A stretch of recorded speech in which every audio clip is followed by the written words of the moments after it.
नमस्कार दोस्तों। आज हम एक बहुत ही जरूरी और पावरफुल टॉपिक पर बात करेंगे कि कैसे डिमांड और सप्लाई जोन्स को चार्ट पर पहचानें। दोस्तों, अगर आप मार्केट में प्रोफेशनल्स की तरह ट्रेड करना चाहते हैं तो आपको यह समझना होगा कि प्राइस कैसे मूव करती है और स्मार्ट मनी यानी बड़े ट्रेडर्स अपनी पोजीशन कहां बनाते हैं। डिमांड और सप्लाई जोन्स को पहचानने से आप ट्रेडिंग के उस लेवल पर पहुंच सकते हैं जहां आपका हर ट्रेड एक लॉजिक और स्ट्रेटेजी के साथ होगा, न कि सिर्फ इमोशंस और गेसवर्क पर। मार्केट में पैसा बनाना मुश्किल नहीं है, लेकिन बिना सही जानकारी के पैसा गंवाना बहुत आसान है। अगर आपको ये जॉन मिल जाए तो आप ट्रेंड को पहले से समझ सकते हैं और सही समय पर एंट्री लेकर बेहतरीन रिस्क रिवॉर्ड ट्रेड कर सकते हैं। अब हम चार सबसे महत्वपूर्ण डिमांड और सप्लाई पैटर्न्स को डिटेल में समझेंगे। डिमांड के केस पहले दो हैं, ड्रॉप बोरिंग रैली और रैली बोरिंग रैली। और सप्लाई के केस में बाकी दो हैं, रैली बोरिंग ड्रॉप और ड्रॉप बोरिंग ड्रॉप। आपने इन चार पैटर्न्स के बारे में सुना ही होगा, लेकिन जो मैं आपको समझाने जा रहा हूं वह आपको कहीं और नहीं मिलेगा। जो इनसाइट्स मैं आपको देने वाला हूं वह न तो यूट्यूब पर मिलेगा और न ही पब्लिकली शेयर किए जाते हैं। यही एक्सक्लूसिव नॉलेज है जो मैं आपको देने जा रहा हूं। डिमांड जोन का पहला पैटर्न है drop boring rally. Drop boring rally pattern में पहला और सबसे महत्वपूर्ण हिस्सा ड्रॉप कैंडल होता है, जिसे हम लेग इन कैंडल भी कहते हैं। यह कैंडल पैटर्न के बनने की शुरुआत करता है और हमें यह बताता है कि मार्केट में अचानक सेलिंग प्रेशर बढ़ा है। इसे अच्छे से समझने के लिए हम इसकी कुछ महत्वपूर्ण विशेषताओं को देखते हैं। ड्रॉप कैंडल एक बड़ी लाल कैंडल होती है जो तेजी से नीचे गिरती है।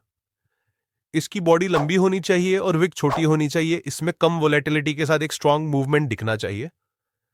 कम वोलेटिलिटी यानी इस कैंडल की एवरेज ट्रू रेंज से कम होनी चाहिए।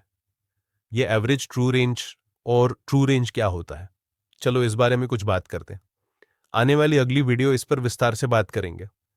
ट्रू रेंज यानी टीआर एक तकनीकी एनालिसिस है जो पर्टिकुलर कैंडल के हाई और लो को मापता है, यानी कैंडल के प्राइस ने कितना मूव किया है यह बताता है। और एवरेज ट्रू रेंज यानी एटीआर एक तकनीकी एनालिसिस है जो पिछले 14 पीरियड्स के ट्रू रेंज का एवरेज बताता है। एटीआर जितना अधिक होगा मार्केट उतनी अधिक वोलेटाइल होगी। एटीआर कम होने का मतलब है कि मार्केट स्थिर है और मूवमेंट कम हो रही है। तो ड्रॉप कैंडल में अच्छी मूवमेंट के साथ इसकी वोलेटिलिटी कम होनी चाहिए, यानी ड्रॉप कैंडल की एवरेज ट्रू रेंज से कम होनी चाहिए। अब कैंडल के साइज की बात करते हैं। ड्रॉप कैंडल का साइज बोरिंग कैंडल के साइज से कम दोगुना या उससे अधिक होना चाहिए, यानी इसका ट्रू रेंज बोरिंग कैंडल के ट्रू रेंज से दोगुना होना चाहिए, जो यह दर्शाता है कि सेलर्स बहुत ज्यादा ताकत में थे। अब अगर विक की बात करें तो ड्रॉप कैंडल में अगर विक ज्यादा बड़ी है तो यह दर्शाता है कि मार्केट में बहुत ज्यादा अनिश्चितता, इंडिसीजन था और सेलर्स उतने मजबूत नहीं थे। रियल स्थिति में बॉडी विक से कम 60% होनी चाहिए। और एक महत्वपूर्ण बात, ड्रॉप कैंडल में लोअर साइड पर एक छोटा विक का होना बहुत जरूरी है। अगर लोअर विक बहुत छोटी या न के बराबर हो तो सबसे अच्छा जोन फॉर्म होगा। ड्रॉप कैंडल क्यों बनती है? ड्रॉप कैंडल यानी लेग इन कैंडल तब बनती है जब मार्केट में अचानक कोई बड़ा ऑर्डर एग्जीक्यूट होता है और सेलर्स हावी हो जाते हैं। तो ड्रॉप कैंडल को सही से पहचानना बहुत जरूरी है, क्योंकि पूरा पैटर्न यहीं से शुरू होता है। अगर यह कैंडल कमजोर है या इसकी विशेषताएं पूरी नहीं होती तो पूरी ड्रॉप बोरिंग रैली का पैटर्न कमजोर हो सकता है। तो ये था ड्रॉप कैंडल या लेग इन कैंडल का डीप इनसाइट। आशा है आपको कुछ समझ में आया होगा।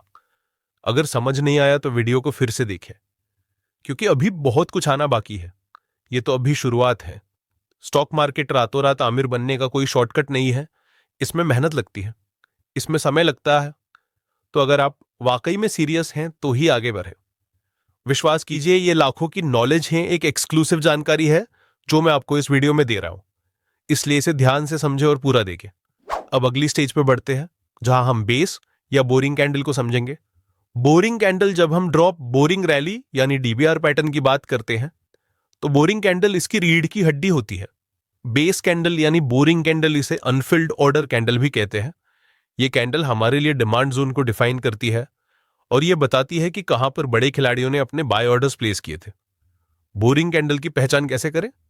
यह एक छोटी कैंडल होती है जिसमें ज्यादा मूवमेंट नहीं दिखता। इसका साइज यानी ट्रू रेंज ड्रॉप कैंडल के साइज यानी ट्रू रेंज से आधा या उससे कम होना चाहिए। यहां पर बायर और सेलर के बीच फाइट होती है। और बोरिंग कैंडल लो वॉल्यूम के साथ बनती है क्योंकि यहां पर स्मार्ट मनी अपने ऑर्डर एकत्र कर रहे होते हैं। बोरिंग कैंडल्स एक या दो हो तो ही स्ट्रॉन्ग डिमांड जोन बनता है। बोरिंग कैंडल का साइकोलॉजी से कनेक्शन, जब ड्रॉप कैंडल बनती है तो मार्केट में भारी गिरावट होती है और रिटेल ट्रेडर्स इसे देखकर डर में सेल कर देते हैं।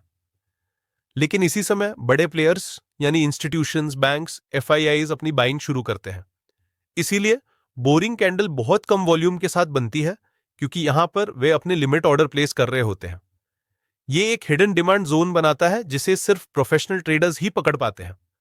अगर बोरिंग कैंडल का वॉल्यूम ज्यादा है तो यह डिमांड जोन मजबूत नहीं हो सकता।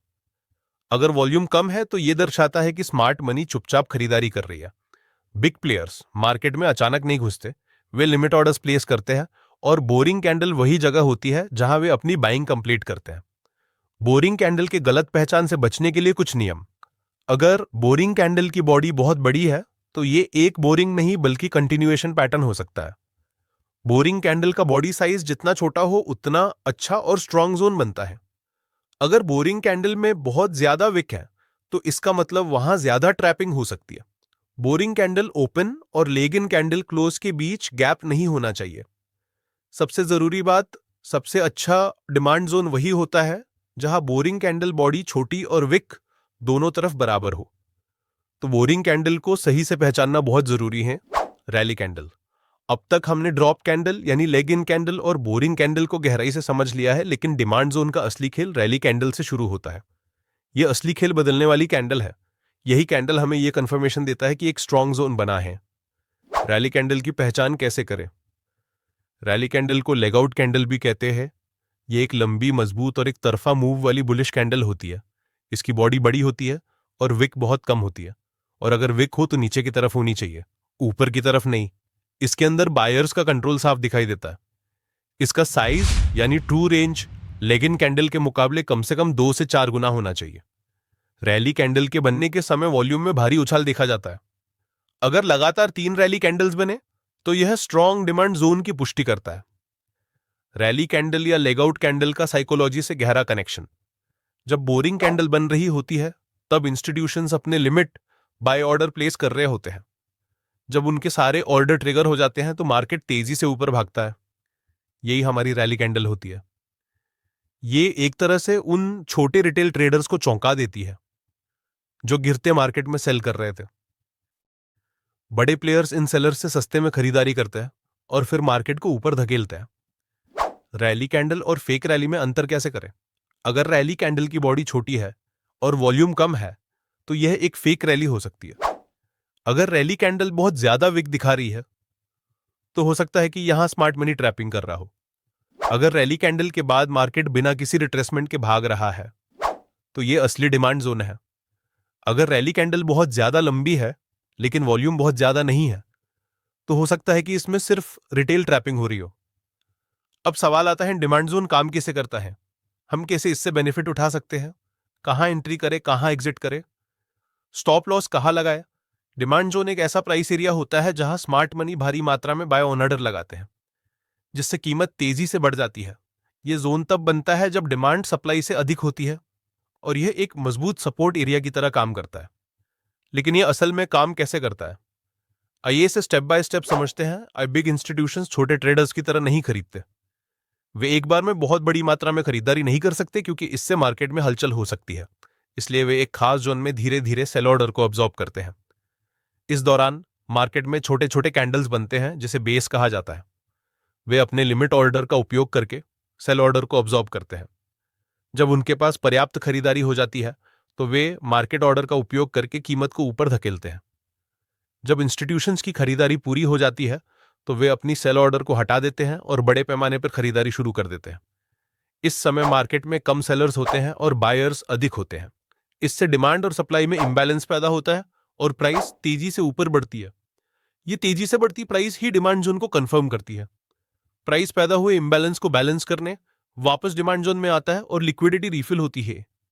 जब कीमत दोबारा जोन में आती है तो छोटे ट्रेडर्स इसे डाउन ट्रेंड समझकर बेचने लगते हैं, लेकिन इंस्टीट्यूशंस इसी समय अपने बचे हुए बाय ऑर्डर को भरते हैं। वे रिटेल ट्रेडर्स के स्टॉप लॉस का उपयोग करके और अधिक खरीदारी करते हैं। जब उनके ऑर्डर भर जाते हैं तो कीमत वापस ऊपर उछल जाती है। अगर कीमत जोन में कम वॉल्यूम के साथ आती है और फिर तेज वॉल्यूम के साथ ऊपर जाती है तो जोन मजबूत होता है। जब स्मार्ट मनी की खरीदारी पूरी हो जाती है तो यह डिमांड जोन एक मजबूत सपोर्ट की तरह काम करता है। भविष्य में जब प्राइस दोबारा इस जोन में आएगी तो यह संभावित बाउंस करती है। Entry, target and stop loss. Demand के केस में ड्रॉप बोरिंग रैली कैंडल की सही एंट्री बोरिंग कैंडल के हाई से करनी चाहिए, और स्टॉप लॉस बोरिंग कैंडल के लो से या lower low of the pattern से करनी चाहिए।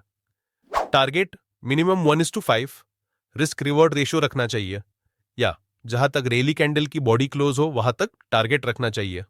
दोस्तों, तो ये था डिमांड जोन के पहले पैटर्न, ड्रॉप बोरिंग रैली का डीप इनसाइट। अगर यह जानकारी आपके लिए उपयोगी रही हो, वीडियो को शेयर करें, लाइक करें और स्मार्ट डूड इनसाइट चैनल को सब्सक्राइब करें।